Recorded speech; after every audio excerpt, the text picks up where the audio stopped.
வாழ்க வையகம், வாழ்க வையகம், வாழ்க வளமுடன். குரு வாழ்க, குருவே துணை. தியானமே யோகம், யோகமே ஞானம். தமிழ் ஆனந்த யோகத்தின் இன்றைய சிந்தனை துளி. பகை. பகைவரிடம் காட்டும் வெறுப்புணர்ச்சிதான் பகை எனப்படுகிறது. இன்னல் புரிவோர், எதிரிகளாயிருப்போர் பகைவராயினும் அவரையும் மனம் திருந்தி கருணையோடு வாழ வாழ்த்துவோம். நாம் கூறும் வாழ்த்துக்கள் மூலம் நம்முடன் முரண்படுபவர்களிலிருந்து நம்மை காத்து கொள்ளலாம். முதலில் பிறருடன் பகை உணர்ச்சியை தவிர்த்து வாழ கற்றுக்கொள்ள வேண்டும். பிறருடன் பகை பொருள் சார்ந்த நிலைகளிலும் உறவு சார்ந்த நிலைகளிலும் தான் பெரும்பாலும் ஏற்படுகிறது. நமது தேவையின் அளவில் நாம் வாழ்ந்து கொண்டிருந்தால் பகை வருவதற்கு வழியே இல்லை. எனது அறிவினாலும் திறமையாலும் பெற்ற பொருளை வைத்துக்கொண்டு வாழ்வேன் என்ற தத்துவத்தை உணர்ந்து வாழ்ந்தால் பகையே வராது. அப்பா சேர்த்து வைத்த சொத்துக்களை பிரித்து கொள்வதில் பகை ஏற்பட்டு கொலை வரை செல்லும் நிலைமைகளை காண்கிறோம். அப்பா சொத்துக்களை சேர்த்து வைத்ததும் தவறு, அதை இவர்கள் பிரித்து கொள்வதும் தவறு. அவ்வாறு சொத்தை பிரிப்பவர்கள் சொத்துடன் சேர்த்து பாவத்தையும் பிரித்து கொள்கிறார்கள் என்பதை அறிவதில்லை.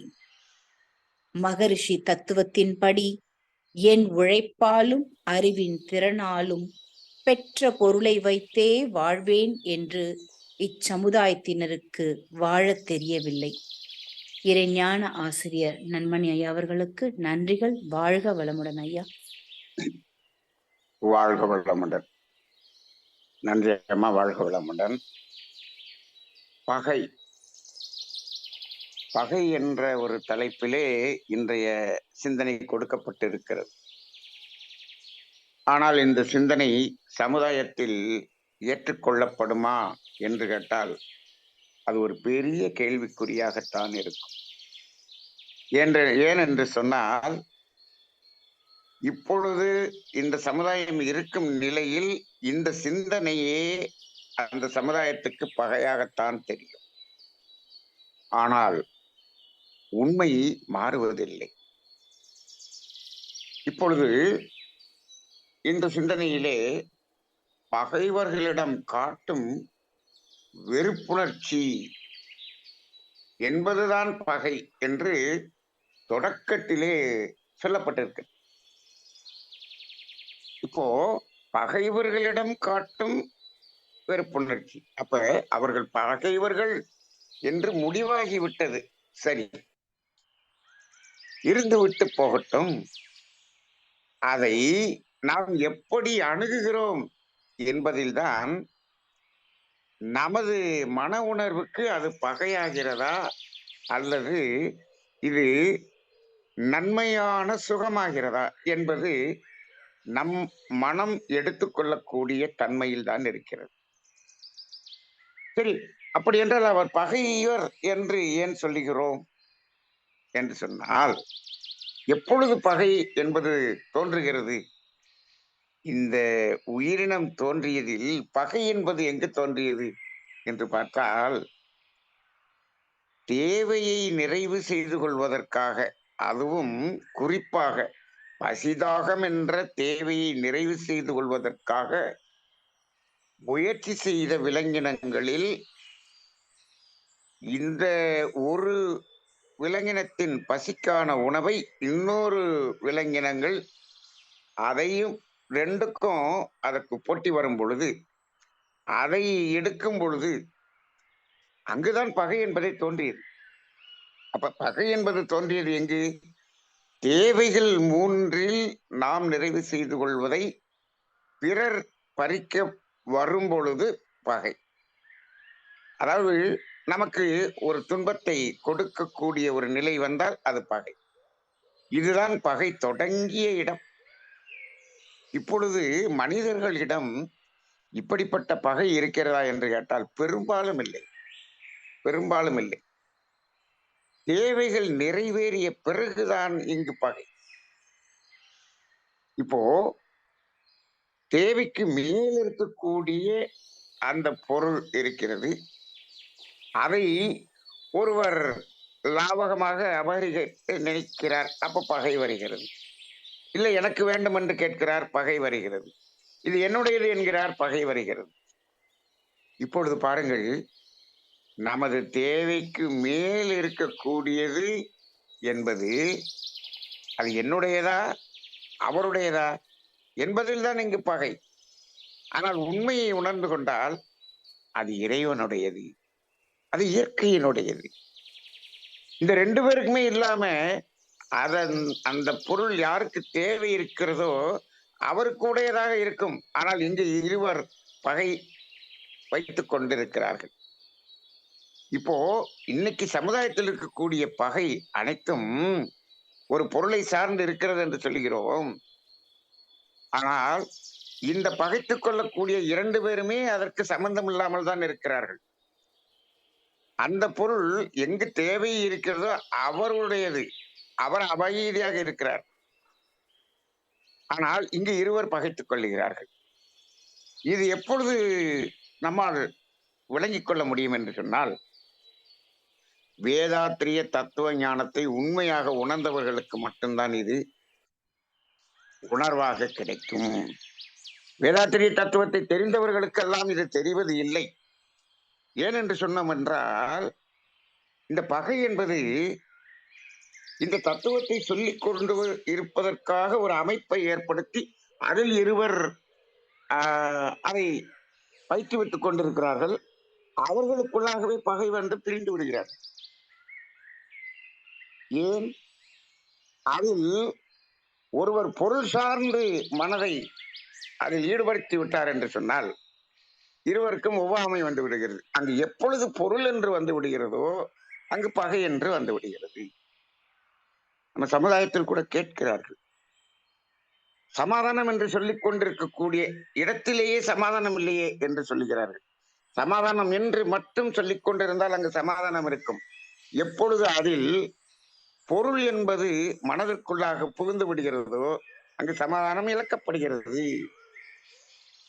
இந்த பொருள், இந்த உலக பொருள்கள் தான் இந்த பகை என்பதற்கு முக்கியமான காரணமாக இருக்கிறது. அவரிடம் அந்த பொருள் என்ற ஒரு மனம் இல்லை என்று சொன்னாலும் அவர் குடும்பத்தில் இருப்பவர்கள் இந்த பொருள் இல்லாமல் எதற்காக நீ அதை செய்து கொண்டிருக்கிறாய் என்று அங்கு தூண்டுதல் வந்து விட்டாலே இவருக்கு அந்த நிலை வந்துவிடும். அப்ப இங்க இருவருக்குள்ளாக பகை என்று வந்து விடுகிறது, பிரிந்து விடுகிறார்கள். இந்த பிரிவதற்கான காரணம் அந்த தத்துவத்தின் கொள்கையிலோ தத்துவம் அல்ல. ஆனால் அது எப்பொழுது பொருள் வயமாகிறதோ அங்குதான் பகை என்று வந்து விடுகிறது. அப்ப பார்க்கும் பொழுது இங்கு தேவைகளை தேவைகளாக பூர்த்தி செய்யக்கூடிய ஒரு மனிதனுடைய உண்மை தன்மைக்கு மனிதன் வந்து விட்டால் அவனுக்கு பகை என்பதே கிடையாது. ஒருமுறை மகரிஷியிடம் ஒரு அன்பர் கேட்கிறார், ஐயா நான் ஒருவரிடம் 10,000 ரூபாய் கொடுத்திருந்தேன், அவர் திருப்பி கொடுக்கவே மாட்டேங்கிறார். அவருக்கு பகையாளி தானே, அவரை நான் என்ன செய்வது என்று கேட்கிறார். மகரிஷி சொல்லுகிறார், நீ தேவைக்காக வைத்திருந்த பணத்தை அவருக்கு கொடுத்தீர்களா என்று கேட்டார். தேவைக்கெல்லாம் நிறைய இருக்கு சாமி, இது எக்ஸ்ட்ரா இருந்துச்சு, எக்ஸ்ட்ரா இருந்ததை தான் கொடுத்தேன். அப்ப தேவைக்கு மேல் அது எக்ஸ்ட்ராக இருந்து அது அது சமுதாயத்தினுடையது, அது சமுதாயத்துக்கு போய்விட்டது. அதையே நீங்கள் இப்படி ஒரு குறையாக பார்க்கிறீர்கள். சாமி சமுதாயத்துக்கு போயிருந்தான், இவர்கிட்ட எல்லாம் போயிருச்சு. சமுதாயத்தில் ஒரு அங்கம் தானப்பா அவன், நீ ஏன் இவருக்கு போய்விட்டது என்று பார்க்கிறாய்? உன்னிடமிருந்து வெளியேறிவிட்டது என்று சொன்னால் அது சமுதாயத்துக்கு போய்விட்டது என்று எடுத்துக்கொள், அவ்வளவுதானே. இப்ப கூட நாம வேற ஒரு வகையில் சிந்திப்போம். இப்போ ஒரு 10,000 ரூபாய் கொடுத்து ஏதோ ஒரு பொருளை வாங்கினோம், அனுபவித்தோம். இந்த 10,000 ரூபாய் எங்கே கொடுத்தோம்? நான் அவரிடம் தான் கொடுத்தேன். இல்லை, சமுதாயத்திடம் கொடுத்து விட்டோம். அப்படிதான் பார்க்க வேண்டும். இல்ல அவர்கிட்ட தானே கொடுத்தேன், நீங்க கொடுத்த 10,000 ரூபாய் அவர்கிட்ட இருக்கான்னு பாருங்க. இல்ல, அவர் வேற யாரோ அந்த கடைக்கு வசூலுக்கு வந்தவர்கிட்ட அவர்கிட்ட கொடுத்து விட்டார். அவர் கொண்டு பேங்க்ல போட்டார். பேங்க்ல போட்டான், பேங்க்ல இருந்து ஒருத்தர் எடுத்துட்டு போனார். எடுத்துட்டு போய் அவர் இன்னொருத்தர்ட்ட கொடுத்தார். ஒரே நாளில் இது 15 பேரிடம் கைமாறிக் கொண்டு இருக்கிறது அந்த பணம், அந்த 10,000 ரூபாய். சமுதாயத்துக்கு போய் சேர்ந்து விட்டது. சமுதாயத்துக்குத்தான் கொடுத்தோம் அப்படின்னு மகரிஷி சொல்லிட்டாங்க. அப்ப இப்படி பார்க்கும்போது எங்கு பகை உணர்வு என்பது வருகிறது. இந்த நிலையில் இருக்கும் பொழுது மகரிஷியினுடைய தத்துவத்தில் இந்த பகை உணர்வு வராமல் இருப்பதற்கு ஒரு தத்துவம் மிக மிக மிக அற்புதமான தத்துவமாக இருக்கிறது. அது இன்றைய சிந்தனையில் கொடுக்கப்பட்டிருக்கிறது. என்ன என்று சொன்னால், என் உடல் உழைப்பாலும் என் அறிவின் திறனாலும் பெற்ற பொருளை வைத்தே வாழ்வேன். இந்த நிலை இருந்தால் பகை என்பதே கிடையாது. இப்போ இது இல்லாமல் அந்த பரம்பரை சொத்துக்காக உறவுகளில் பகை. பரம்பரை சொத்து என்பதே பாக பிரிவினை அல்ல, அது பாவ பிரிவினை என்று நாம் சொல்லிக் கொண்டிருப்போம். ஆக இந்த அடிப்படையில் பகை என்பது கிடையாது. பகைவர்களையும் எப்படி மகரிஷி வாழ்த்து சொல்லுகிறார்? அவர்களை இயற்கை ஒரு கருவியாக்கி நமது கர்ம வினைகளை தூய்மை செய்கிறது என்ற உயர்ந்த உள்ளத்தோடு பகைவர்களும் மனந்திருந்தி நல்வாழ்வு பெற கருணையோடு வாழ்த்துவோம். அவர்கள் பகைவர்களை வாழ்த்துவோம். எப்படி? நமக்கு நம்மளுடைய கர்மவினை கழித்திருக்கிறார் என்று அவர்களை வாழ்த்துருவோம். அப்படி வாழ்த்தும் போதும் கூட எப்படி சொல்றாரு பாருங்க, இன்னும் எவ்வளவு பெருந்தன்மை பாருங்க. என்னுடைய கர்மவினை கழிச்சிட்டையா, வாழ்க வளமுடன் அப்படின்னு மட்டும் வாழ்த்தல. என்னுடைய கர்மவினை கழிப்பதற்காக நீ அந்த கர்மவினை சுமந்து கொண்டிருக்கிறாய். நீ அந்த கர்மவினையை சுமந்து கொண்டிருக்கக்கூடியது உனக்கு துன்பமாக வரும். அதிலிருந்தும் நீ விடுவதற்கான சூழ்நிலை உனக்கும் வர வேண்டும் என்று வாழ்த்து. அப்ப அவர்களும் மனந்திருந்தி வாழ வேண்டும் என்று வாழ்த்துங்கள். அந்த அளவுக்கு மகரிஷி கொடுக்கிறாங்க. அப்படி பார்க்கும் பொழுது இன்றைய சமுதாயத்தில் மகரிஷி அவர்கள் தெளிவாக சொல்லிவிட்டார்கள். பொருள் வறுமை என்பதே இல்லை என்று சொல்லிவிட்டார்கள். அப்ப பகை என்பதே இல்லை. பகை என்பதே இல்லை. ஆனால் இப்பொழுது தனி மனிதனுக்கு மனிதன் பகை, குடும்பத்துக்கு குடும்பம் பகை, நாட்டுக்கு நாடு பகை, ஸ்டேட்டுக்கு ஸ்டேட்டு பகை. இதுக்கெல்லாம் காரணம் என்ன? காரணம் என்ன? என்ன என்று சொன்னால், பொருள் என்ற நிலையில் ஒரு ஆடம்பரமாக நான் வாழ்வதற்காக அவர்களை பகைத்துக் கொள்கிறேன். அவ்வளவுதானே? அந்த அடிப்படையில் தான் இருக்கிறது.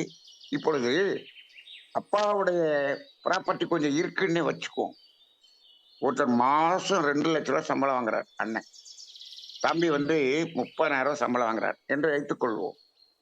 இப்போ இவரை சமமாக கேட்கிறார். யார்? அண்ணன் சமமாகத்தான் கேட்கிறார். ஏன்? இந்த 2 லட்சம் இருக்கே, அப்புறம் எதுக்குப்பா உனக்கு இந்த இது? அதை தம்பி கொடுக்கலாமே. கொடுக்க முடியாது. நான் கொடுத்தாலும் எங்க வீட்டுக்காரமா விடமாட்டாங்கன்றார் அவர். அங்க குடும்பத்தில் குழப்பம் வரும். சரி, இவருக்கு கொஞ்சம் அதிகமாக கொடுக்கலாமே என்று அப்பா சொல்லுகிறார் என்று வைத்துக் கொள்ளுங்க. இல்லை, சமமாகத்தான் கொடுக்கணும். இப்ப அவளையும் வாங்கி என்ன செய்ய போற? ஏற்கனவே மாசம் 2 லட்சம் சம்பளம் வாங்குறிய, நான் இன்னும் கொஞ்சம் வசதியாக ஆடம்பரமாக வாழ்ந்து விடுகிறேன். அப்ப என்னுடைய வாழ்க்கையை ஆடம்பரமாக வாழ்வதற்கு, என்னுடைய குழந்தைகளை ஆடம்பரமாக படிக்க வைப்பதற்கு, என்னுடைய குழந்தைகளை இந்த ஊர்லயே பெரிய காஸ்ட்லியான ஸ்கூல்ல படிக்க வைப்பதற்கு, இப்படியான ஒரு திட்டத்தை வைத்துக் கொண்டுதான் அவர் ஈக்குவலா கேட்கிறார். இதே நிலைதான் எந்த இடத்திலும் நாம் சேவை செய்து கொள்ள இடமாக இருந்தாலும் சரி, அது கடமை செய்து கொண்டு இருக்கக்கூடிய இடமாக இருந்தாலும் சரி, நாம் இந்த ஆடம்பரமான வாழ்க்கையில் நாம் வாழ வேண்டும், நமது பிள்ளைகளை அப்படி வாழ வைக்க வேண்டும் என்ற ஒரு எண்ணம் வந்து விட்டால் அங்கு பொருள் சார்ந்த மயக்கம் வந்துவிடும். அப்படி மயக்கம் வந்த இடத்தில் பகை என்பது வந்துவிடும். இப்பொழுது என்னுடைய மனதின் ஆழ்ந்த தாழ்மையான வேண்டுகோள் என்ன என்று சொன்னால், இது சாதாரண சமுதாய கடமை நிலைகளில் வந்து கொண்டிருக்கிறது, அதையே மாற வேண்டும் என்று மகிழ்ச்சி சொல்கிறார். இந்த ஒரு நிலை, இந்த ஒரு ஆடம்பரமாக வாழ வேண்டும் என்பதற்காக பொருள் நிலையை வைத்துக்கொண்டு சேவை தொண்டு என்ற இடத்திற்கு தயவு செய்து வர வேண்டாம்.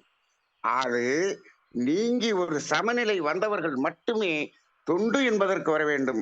அப்படி இல்லை என்று சொன்னால், அவர்கள் இங்கு தொண்டு என்பதற்கு வந்தார்கள் என்று சொன்னால், இங்கும் அந்த சமநிலை என்பது பாதிக்கப்பட்டு விடுகிறது. ஆக தொண்டு செய்ய வருகிறவர்கள் முதலில் தன்னிறைவு அடைந்து கொண்டு வர வேண்டும். அப்பொழுதுதான் இங்கும் அந்த பகை என்ற உணர்வு இல்லாமல் ஒரு சமாதான நிலை என்பது வரும். அந்த அடிப்படையிலே பகை என்பது ஒரு அற்புதமான சிந்திக்க வேண்டிய ஒரு சிந்தனை, இன்றைய சமுதாயத்துக்கு தேவையான சிந்தனை. இது சமுதாயம் ஏற்றுக்கொள்ளாததாக இருந்தாலும் நாம் இதை விதைக்க வேண்டியது வேதாத்திரிய தொண்டர்களின் கடமையாக இருக்கிறது. அந்த அடிப்படையில் இந்த சிந்தனையை இந்த வான்காந்த களத்திலே விதைப்போம். அது மெதுவாக சென்றடையட்டும். வாழ்க வளமுடன்.